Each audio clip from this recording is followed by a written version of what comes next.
Hi అండి, welcome to Missamma world. శిథిలాలయం మరొక భాగం.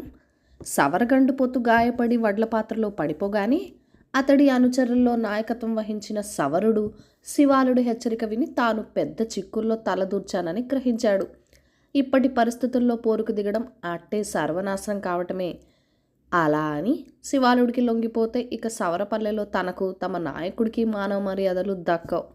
సవరుడు ఇలా ఆలోచించి శివాలుడికేసి తిరిగి పెద్ద గొంతుతో, మీరు మమ్మల్ని అన్ని వైపుల నుంచి చుట్టుముట్టారు. మాకన్నా మీరు 2-3 అధిక సంఖ్యలో ఉన్నారు. ఇది న్యాయం కాదు. మీరు చేసేది ధర్మయుద్ధం అనిపించుకోదు అన్నాడు. ఆ మాటలు వింటూనే సుఖముఖి సవరుడికేసి తీవ్రంగా చూసి, ప్రతిదానికి న్యాయం ధర్మం అంటూ వెకిలిగా మాట్లాడడం మీరు ఆ శిథిలారాయి పూజారి దగ్గర నుంచి నేర్చుకున్నట్టుంది. డబ్బు కాసపడి పరాయి చోట నుంచి వచ్చిన మంత్రాల పోతు పూజారికి సహాయపడ్డ న్యాయం ధర్మం అవుతుందా? ఈ తిమ్మగూడెం మీద పడి ధాన్యం దోచుకుంటున్నారే, ఇదే రకం ధర్మం.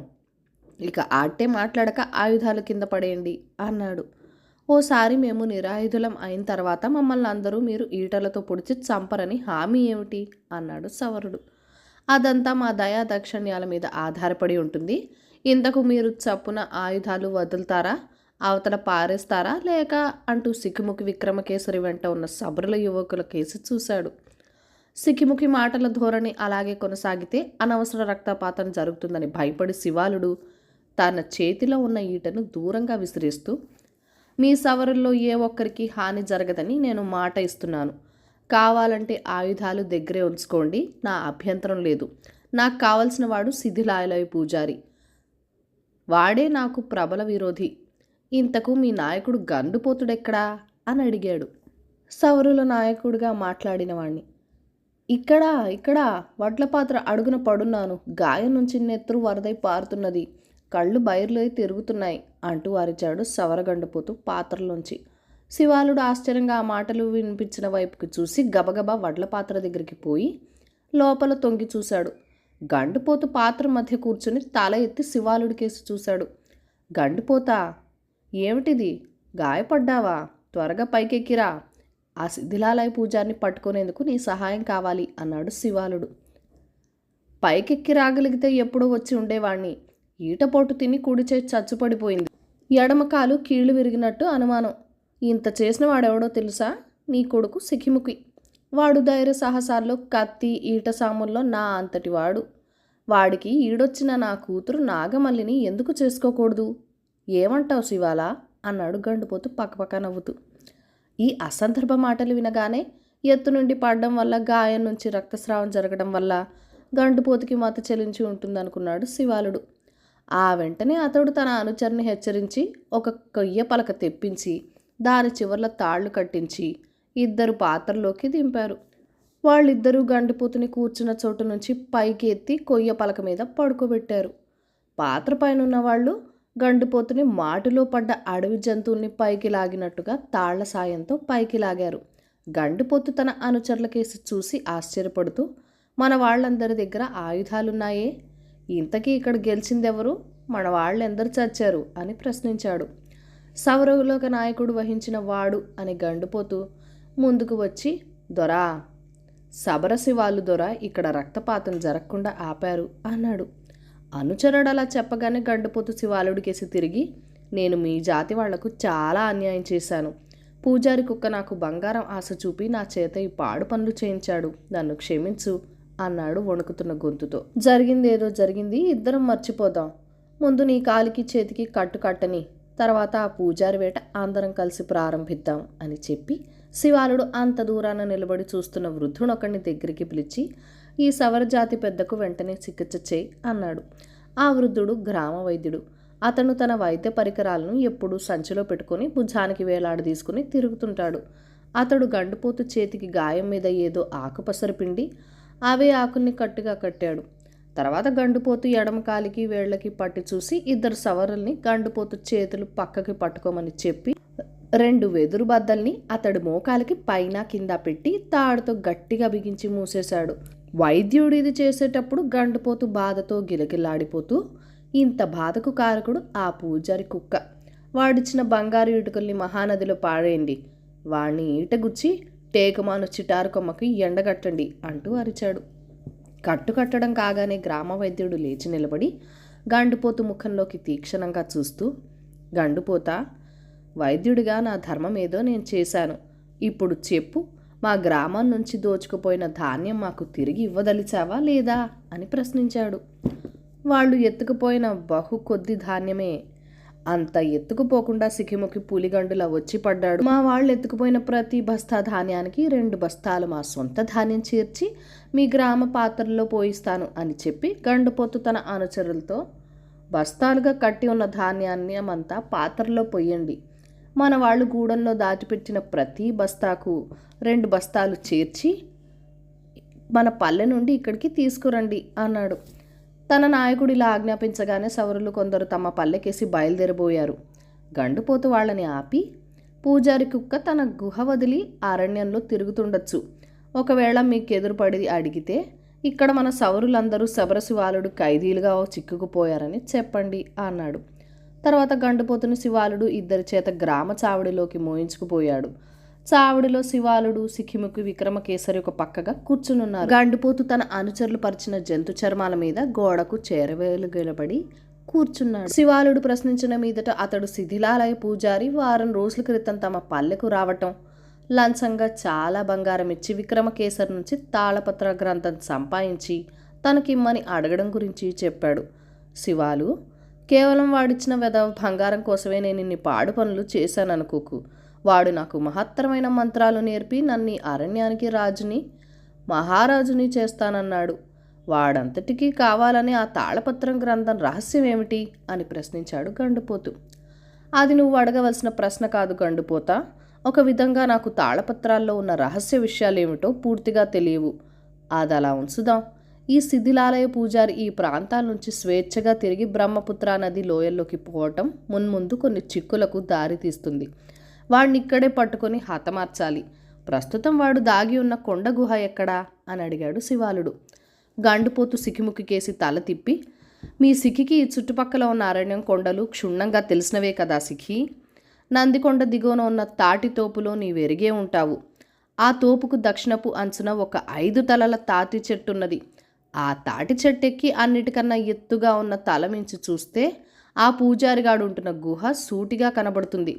ఆ గుహ పక్కన మరికొన్ని గుహలు ఉన్నవి కనుక ఆ దుర్మార్గుడు గుహ ఉన్నవి గుర్తించడానికి ఇదొక్కటే మార్గం అన్నాడు.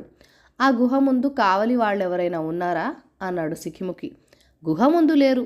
తాటితోపులో మా వాళ్ళు 2-3 ఉన్నారు. నీకు సహాయం చేయమని వాళ్ళకి ఇప్పుడే కబురు పంపుతాను అన్నాడు గండుపోతు. శివాలుడు అనుమతి పొంది సికిముకి, విక్రమకేసరి 4 అనుచరులను వెంటబెట్టుకొని నందికొండకేసి బయలుదేరారు. అవసరం రావచ్చన్న నమ్మకంతో సికిముకి విల్లంబులు వెంట పెట్టుకుపోయాడు. వాళ్ళు నందికొండను చేరేసరికి సూర్యుడు బాగా పడమటకి వాలాడు. తాటితోపులో ఉన్న గండుపోతు అనుచరులు తమ నాయకుడికి నుంచి వచ్చిన వార్త అంది ఉండటంతో సికిముకిని, విక్రమకేసరి 5 తలల తాటి చెట్టును చోటికి తీసుకుపోయి, మీరు చెట్టెక్కి చూడండి, పూజారి గుహలోనే ఉన్నాడు. 2-3 గంటల సేపు నుంచి ఎందుకనో గుహ అంతా కలియదూరుతున్నాడు. గుహలో అంతగా వెలుగు లేకపోవడం, వాడేం చేస్తున్నది స్పష్టంగా తెలియడం లేదు అని చెప్పారు. సికిముకి, విక్రమకేసరి సంప్రదించుకున్నారు. విక్రమకేసరి కొందరు అనుచరులతో గుహ దగ్గరికి పోయేట్టు, ఒకవేళ పూజారి వాళ్ళు రావటం చూసి పారిపోయేందుకు ప్రయత్నిస్తే సికిముకి చెట్టు మీద నుంచి బాణం వదిలి వాడిని చంపటమో గాయపరచటమో చేసేట్టు నిర్ణయించుకున్నారు. పావుగంట తర్వాత విక్రమకేసరి కొండెక్కి గుహలో సమీపించడంతో అప్పటి వరకు గుహలో నీడల అటు ఇటు తిరుగుతున్న పూజారి ఆకారం ఒక్కసారిగా ఎగిరి గంతేసినట్టు చెట్టు మీదున్న సికిముకి తోచింది. పూజారి పారిపోయే ప్రయత్నం చేస్తున్నాడని భావించి సికిముకి గురి చూసి బాణం వదిలాడు. బాణం దెబ్బ తగలగానే గుహలో ఉన్న ఆకారం బాధతో ఎలుగుబంటిలా ఒక్కసారి గాండ్రించింది. ఆ గాండ్రింపు వింటూనే విక్రమకేసరి, అతడి వెంట ఉన్న వాళ్ళు గుహకేసి వేగంగా పరిగెత్తారు. పూజారి ఎలుగొడ్డులా మారాడు అనుకుంటూ సికిముకు చెట్టు నుంచి దిగి గుహకేసి పరుగు తీసాగాడు. సికిముకు చెట్టు మీద నుంచి దిగి గుహలో చేరేసరికి విక్రమకేసరి, అతడి వెంట ఉన్న వాళ్ళు పెద్దగా కేకలు పెడుతూ ఎలుగుబంటును వెంటబడి తరుముతున్నారు. బాణం దెబ్బ తింటూనే ఎలుగుబంటు గుహ నుంచి బయటికి వచ్చి కొండ దిగి పారిపోయేందుకు ప్రయత్నించింది. కేసరి ఆ ఎలుగుడ్డును పట్టుకునేందుకు, ఎందుకంత శ్రమ పడుతున్నావు? ముందా గుహలో పూజారిగాడున్నాడేమో చూడటం అవసరం అన్నాడు సికిముకి విక్రమకేసరిని సమీపిస్తూ.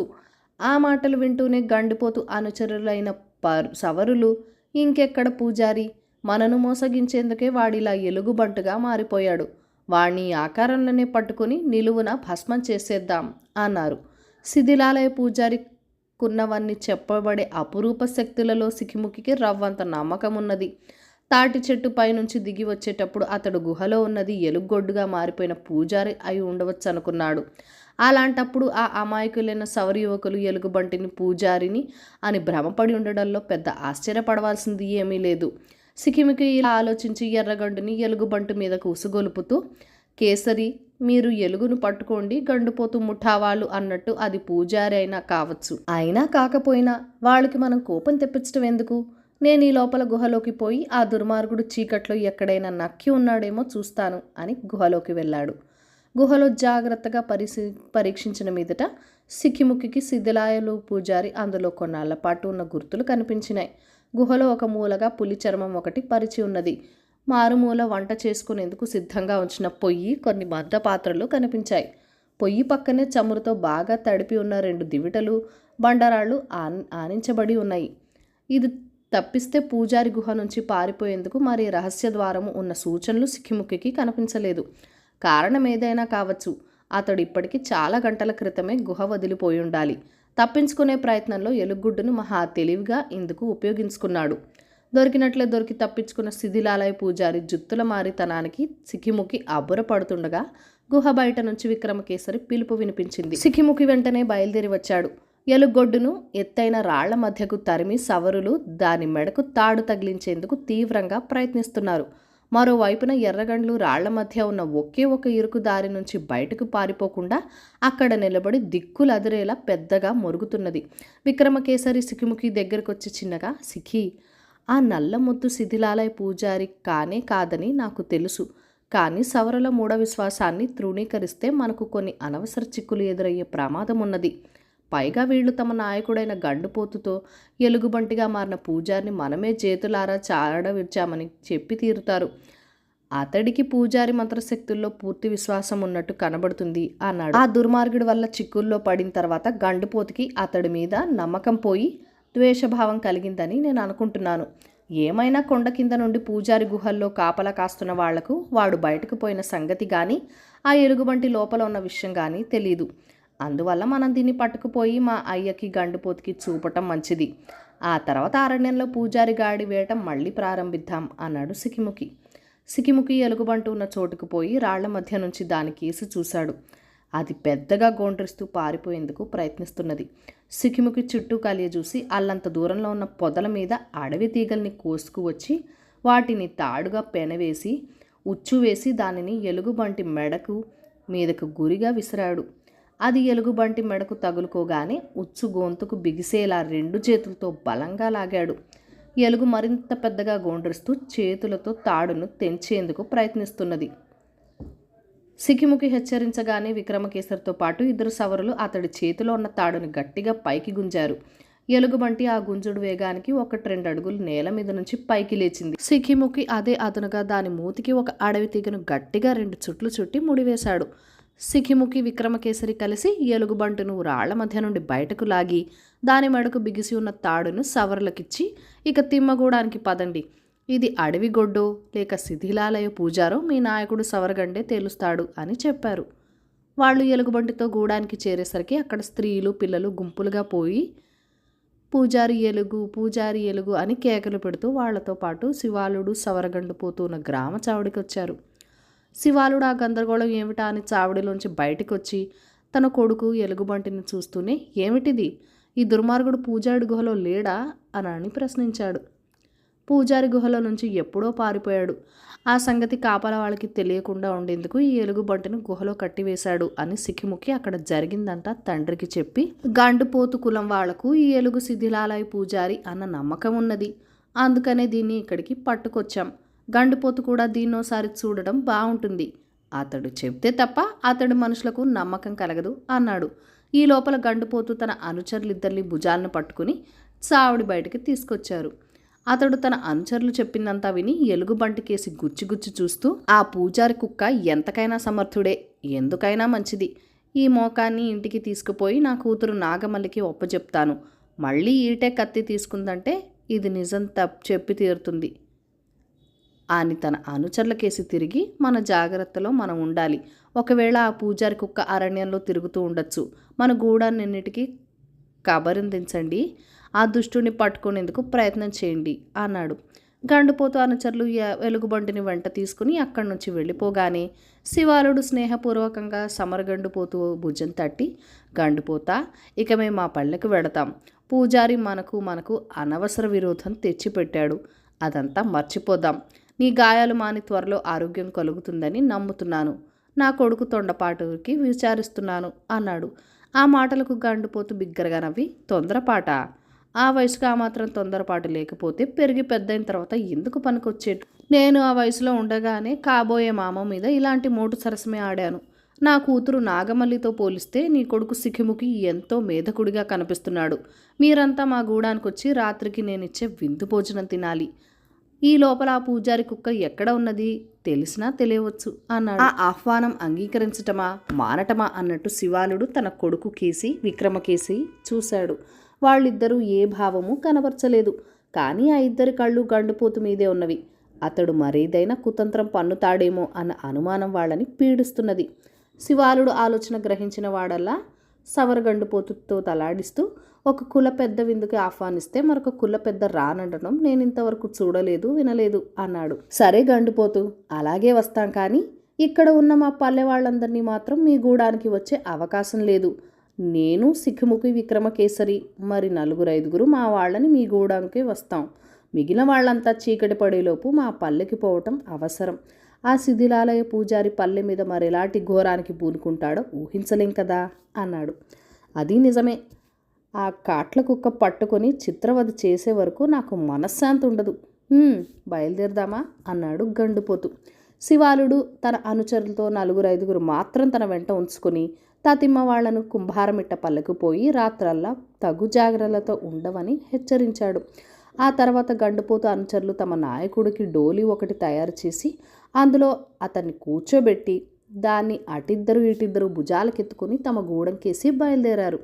శివాలుడు సిఖిముఖి విక్రమకేసరి దాన్ని అనుసరించి ప్రయాణమయ్యారు. దాదాపు 1 గంట ప్రయాణం తర్వాత అందరూ సవరపల్లెకి చేరేసరికి పల్లె మధ్యలో ఉన్న గండుపోతు ఇంటి ముందు పల్లెవాసులంతా గుమిగూడి నవ్వుతూ కేరింతలు కొడుతూ గంతులు వేయటం వాళ్ళకి కనిపించింది. శివాలుడు పల్లెవాసుల ఉత్సాహం చూసి శిథిలాలయ పూజారి వాళ్ళను పట్టుకువచ్చారేమో అనుకున్నాడు. కానీ తీరా దగ్గర పోయి చూస్తే గండుపోతు కూతురు నాగమల్లి గుహ దగ్గర దొరికిన ఎలుగుబంటు చేత రకరకాల ఆటలు ఆడిస్తున్నది. ఇప్పటికిప్పుడు పట్టుకున్న ఆ క్రూర ముగాన్ని ఇంతలోనే నీ కూతురు ఎలా మచ్చిక చేయగలిగింది గండుపోతా అంటూ శివాలుడు ఆశ్చర్యపోయాడు. సాహసమే సవర మహాలక్ష్మి అన్నారు పెద్దలు. నా కూతురు సాహసంలో ధైర్యంలో నాకు సమానురాలు. మీ సుఖముఖికి దానికి ఉజ్జి అవునా కాదా అన్న సంశయం నన్ను బాధిస్తూనే ఉన్నది. ఇలా అన్నానని ఏమనుకోకు శివాలా అన్నాడు గండుపోతు కూతురికేసి ఆప్యాయంగా చూస్తూ. నాగమల్లి తండ్రిని చూస్తూ ఎలుగుబంటి మెడకు కట్టి ఉన్న తాడును వదిలి, అయ్యా, నడవలేనంతగా గాయపడ్డావా? ఏదో చిన్న దెబ్బ తగిలిందని చెప్పారే మన వాళ్ళు అంటూ తండ్రిని కావలించుకుని కన్నీళ్లు పెట్టుకున్నది. తగిలిన గాయం చిన్నదేనమ్మా, కానీ ఎడం కాలికి ఏదో కాస్త అని గండుపోతు నవ్వుతూ సిక్కిముక్కి కేసి చూసి, అంతా సవరగండుపోతుని డోలి ఎక్కించింది ఎవరో తెలుసా? ఈ కోడెకారు సిఖిముఖి పైకి చూడటానికి అలా కనబడుతున్నాడు కానీ ఎంత తెగువ, ఎంత గుండె బలం అన్నాడు. నాగమల్లి చప్పున తల తిప్పి సిఖిముఖి కేసి చూసింది. క్షణంలో ఆమె కన్నీళ్లు మాయమైపోయినాయి. కోపంతో ఆమె కళ్ళు ఎర్రబడినాయి, ముక్కుపుటాలు అదిరినాయి. ఏదో అనబోయిందల్లా ఆగి చప్పున తలపక్కకు తిప్పుకున్నది.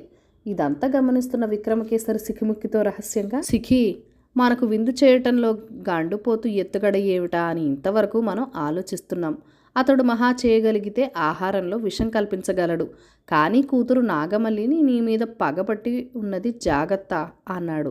సిఖి ఏదో అనుభవింతలో ఎలుగు గొండ్రిస్తూ అక్కడ చేరిన గుంపుల మీద పడి పంజాలతో అందినవాణ్ణి అందినట్లు కొట్టి రక్కసాగింది. గుంపులో మహాహాహాకారాలు బయలుదేరినాయి. నాగమల్లి సిఖిముఖి తప్పుకోండి తప్పుకోండి అని పెద్దగా కేకలు పెడుతూ ఎలుగొడ్డుకేసి పరిగెత్తారు. ఇంకా ఉంది. ఈ కథను లైక్ చేయండి, షేర్ చేయండి. మన ఛానల్ని ఫస్ట్ టైం చూస్తున్నట్టయితే కనుక సబ్స్క్రైబ్ చేసుకొని ప్లీజ్ మీ సపోర్ట్ ఇవ్వండి. Thank you for watching. Bye bye.